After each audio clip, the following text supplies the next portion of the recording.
This existence has passed through 84 happenings. 84 times it has happened. In this sense, only 21 are still having some kind of an existence. 63, they're completely gone. Doesn't matter how you see, but you can see them as memory imprints within your own system.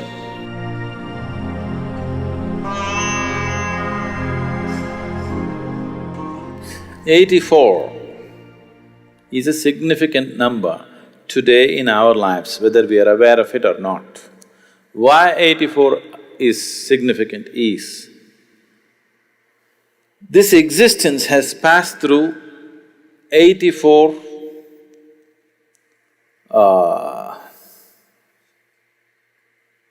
happenings. 84 times it has happened. This is the 84th time. Today modern science proves that the whole existence is just vibration. It's not my invention, it is a scientific fact. Where there's a vibration, there has to be a sound. Yes? Is it okay? I'm trying to go logically step by step. There are other ways to go. Just with this I can make you know it in a different way. But we want to go step by step.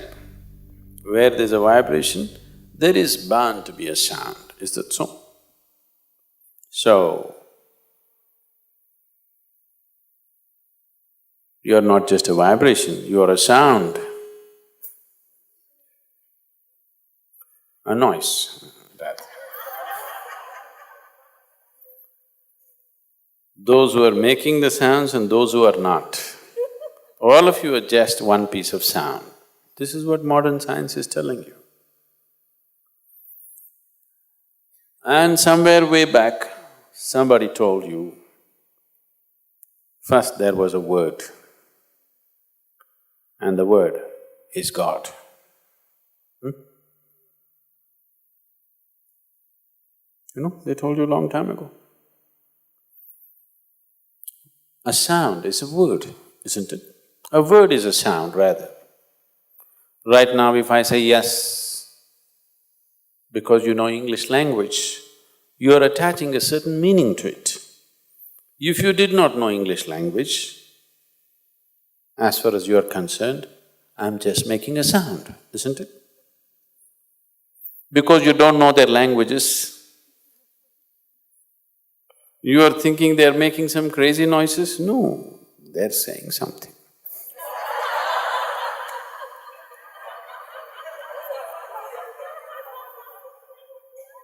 If I speak in a language that you do not know, you would naturally think I'm making some crazy sounds, isn't it so? If I speak right now in Tamil or Kannada or Telugu or some other language that you do not know, you would think I'm making some… You don't know whether I'm really speaking a language or making up some nonsense, isn't it so? Yes. So word is just a sound.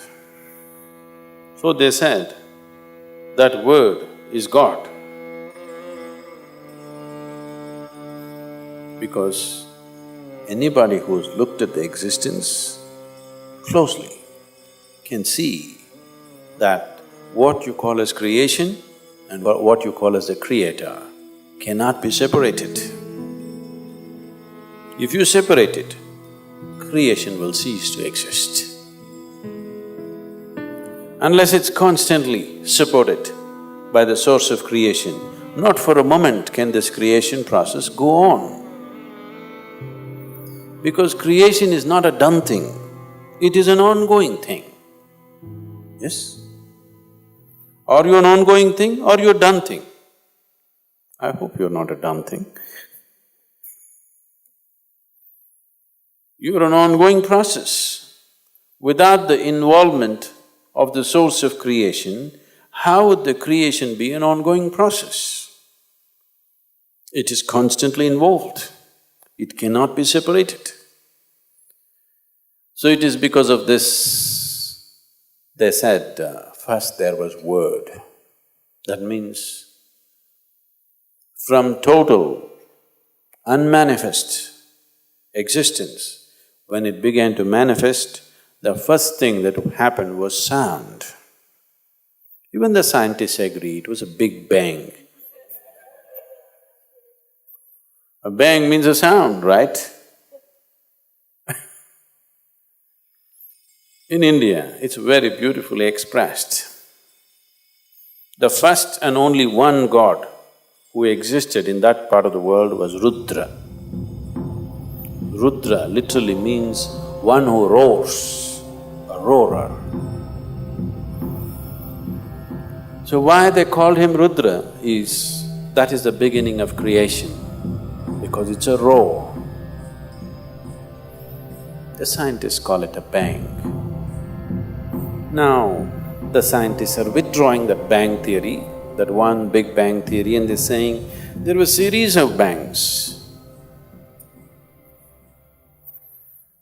So one very popular physicist right now, who's written very popular books, recently he wrote a book, I didn't read this, I met him he wrote a book called Endless Universe. Yes, Endless Universe. Always science has believed that everything has a beginning and an end. Now physicists are talking about an endless universe. The yogic system has always been talking about an ever-expanding universe. For the first time, top-level physicists are beginning to recognize that there is no beginning and an end, it is an endless universe. It is a popular theory going on right now among the scientific community that universe may be endless. So when I was in conversation with him, I asked him, is it possible that it was not a bang, but it was a roar, a continuous roar? He thought about it, he looked at many things and then he said, it's possible. Maybe it was not just a bang, it was a roar. It didn't happen in one instant, it roared for a certain length of time and slowly creation began to happen. So the first form, the first god was known as the roarer. Rudra means the roarer. So I asked, how many times do you think he could have roared? He said, we cannot say. We cannot say because we have no way of knowing how many times, but obviously he's roared more than one time. Then I said, someday if your research takes you there, keep this as a guide point. He has roared 84 times. He asked, how do you know? On what basis are you saying? I said, by looking into my system, I'm saying, creation has roared 84 times. And it will roar further, many more times. A maximum of 112 times it will roar. When it roars the last time, then there will be no beginning and end, it'll be a perpetual creation. That's too far, but I told him, you hold this 84 as some kind of a guidepost and you have machines and mathematics. I didn't learn 1 plus 1 how much. You learned all those things, you work on this someday. Someday if you arrive at a number, you will arrive at this number, it will be 84. How is this possible, he asked. I said, see, if you cut a tree today, people look into the rings of the tree and talk about, in the last 1,000 years, when a drought happened, when excessive rain happened, when a fire happened, everything, right? If you cut into this system with your awareness, the very history of this creation is written into this one. 84 times the creation has roared. We are in this 84th roar. What has happened as a result of that 84th roar is where we are. Out of the 84 creations that have happened, 83 have happened, this one is happening. Out of these, as creation is happening, ongoing, the dissolution also is ongoing. So the dissolution process started for some creation and they started dissolving and dissolving and dissolving. Out of this, only 20 are still in the process of dissolving, in different levels of dissolving. The others are completely obliterated. Except you can look at them in your awareness, looking at this creation because in some way it contains the residue or the experience of all that. Just as you carry your experience of life into everything that you do, the process of creation also has been carrying the experience of every creation into the next one and the next one, though they're completely different. Though they may be completely different. Say, you went to school and played soccer, and that was 25 years ago. Now suddenly it happened, you were 45 years of age and a burglar entered your house. When a burglar enters your house, you are not going "Kya!" like this. You will go like this.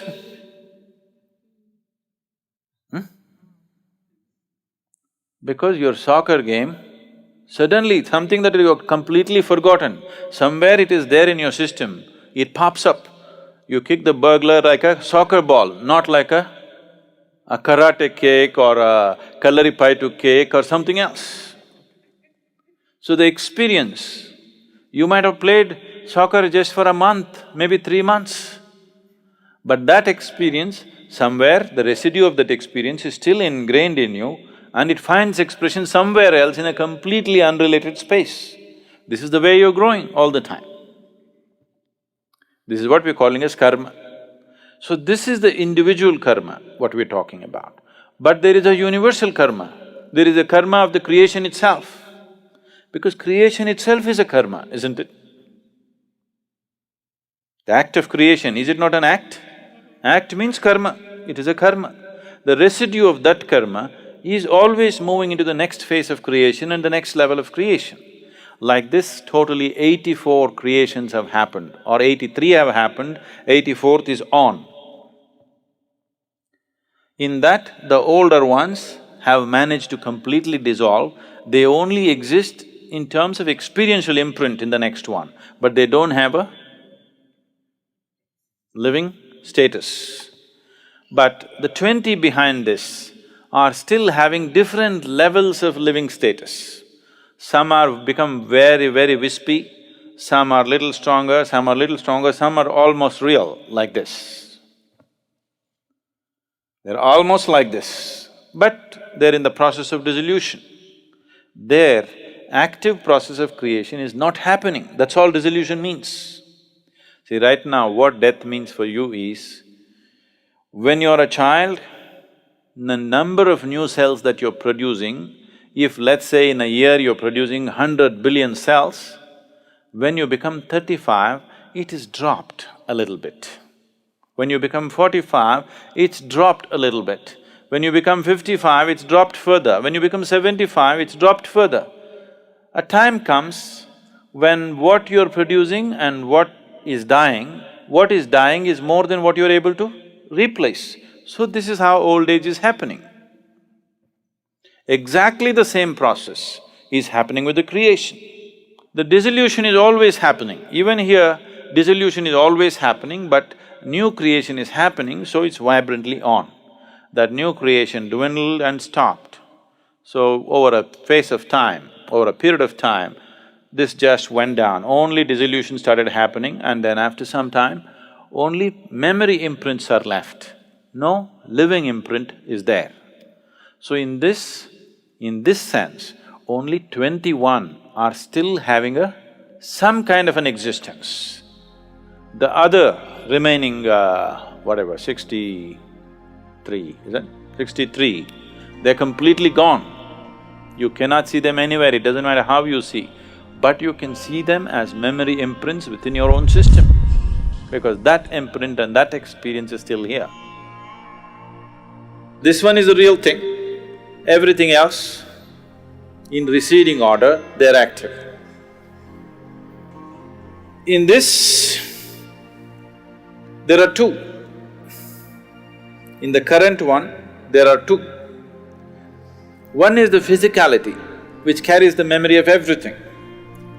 Another is the source of creation, which is the basis of the future. Either you can let your past become the future. When you allow your past to become the future, we look at you and say, it's her karma. When we say it's her karma, what it means is, she's allowing her past to be her future. There is no fresh possibility in her. That's what it is. When we look at someone and say, karma, we are just saying, they are allowing their past to become their future. There is no future for them really. It will repeat itself. So when you say, I'm working on a spiritual path, what you're trying to say is, on one level, the statement that you're making is that you do not want your past to repeat as future. You do not want your life to be cyclical. You want your life to go forward. You don't want to be part of the cycle. The last chant that you were singing just now is Punarapi Jananam Punarapi Maranam, means this cycle, I want to break it somehow. Because once you get into a cycle, once you get into a circular moment, you are not going to go anywhere. If you say somebody is going in circles, what does the expression mean to you? It simply means he's not getting anywhere, isn't it? So when we say, it's his karma, that's what we're saying. He's not going to get anywhere because on the circle, he thinks it's a new journey because he has very short memory. Everybody is in a state of dementia. What is before his mother's womb or what is in his mother's womb also he does not remember. They are in a state of dementia, so the circle looks new. Every time they go through it, it looks new. They are like animals in a loop, in a circus they put animals on the loop. This is just like that. In India, particularly in the yogic culture, probably it's there in somewhere in the… maybe it's in the Yoga Sutras itself, this example. They are compared to the bullocks at the oil mill. What they do to the bullocks in the oil mill is, they blind them, that means they blindfold them. They tie something over their eyes or they tie everything like this and just leave this. And it's on an oil mill.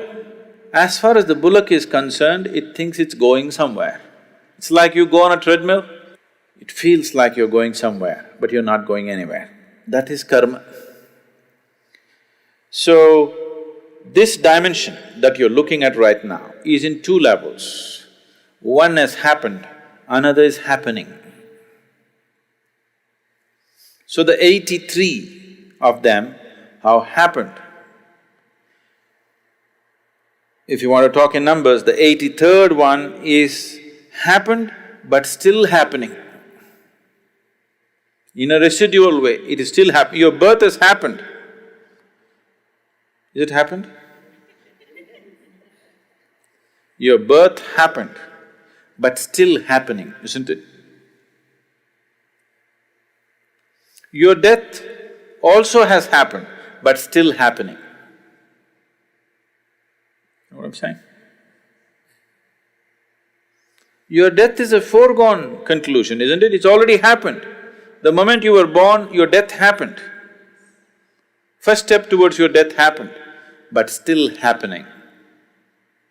You're waiting for it to be complete, or you're wanting it to be delayed. But it is happening, isn't it? And it's already happened. So, there's another dimension within you for which the birth has not happened, nor will the death happen to it. Only if you touch that dimension, you have something called as a future. Otherwise, you have just karma. Karma means you're repeating your past as future. You may be changing the color, you may be changing the style of how you do it, but still the same stuff, nothing different.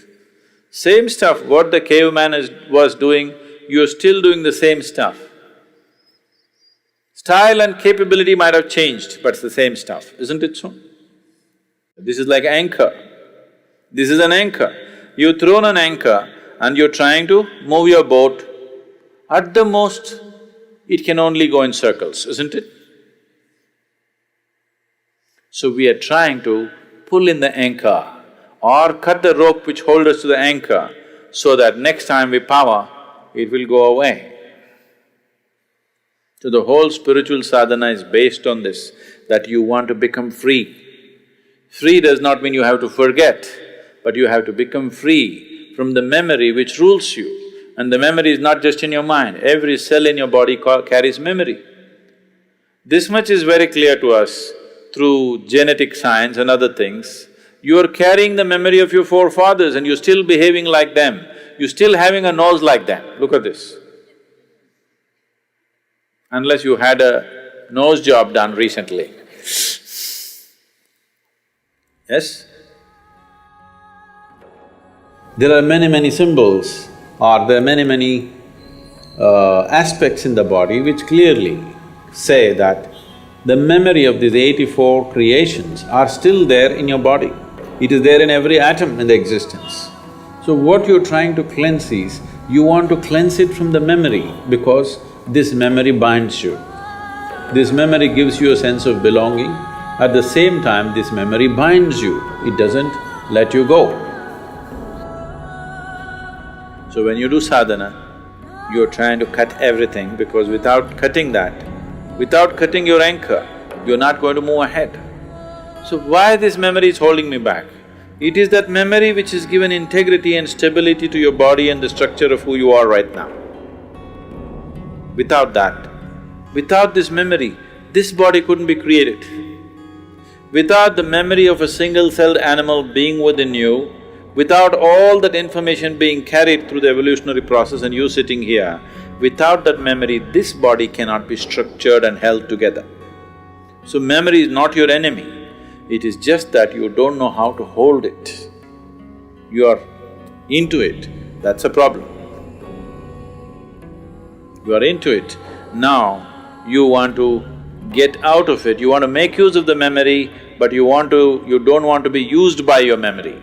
That is spiritual sadhana. You want to have a future which is different from your pasts.